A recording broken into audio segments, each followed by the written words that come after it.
guys, I'm back again with another DIY, and this time I wanted to show you all how to make your own personal cleansing oil to remove all your makeup. So let's get started. So the first and most important ingredient is called the polysorbate 80. The polysorbate 80 is what actually acts as the main surfactant in this formulation, and it's going to help you remove all your waterproof makeup, dirt and grime from your face. We'll just keep the measuring beaker aside for now. And then the next step is actually measuring and mixing all of the oils that you specifically want and suit your skin type. So my skin is a combination, so I'm going to be making a cleansing oil based on the oils that actually suit my skin type. And I'll be listing different types of oils based on dry skin, oily skin and acne prone skin. So first and foremost, I'm using castor oil.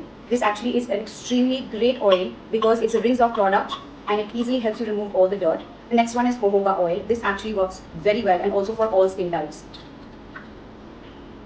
I also like to use Primrose and Apricot Oil. It just helps me get that extra nourishment and it doesn't really strip my skin, you know how other makeup removers usually do. All you now need to do is give it a good mix. Now adding fragrance is an optional step. I usually don't like fragrance-based cleansing oils. It just sort of tingles my eyes a little bit. And I think we are getting ready to pour this directly. So the jar is filled, guys. This was a 75 ml formulation, but it's a 100 ml jar. You can go ahead and make it a complete 100 ml or 50 ml. I'm actually going to put this to test and show you how great of a product this is. All of the makeup is completely disappeared, including the stubborn mascara on my eyes. You have to try this product at home and let me know how it works for you.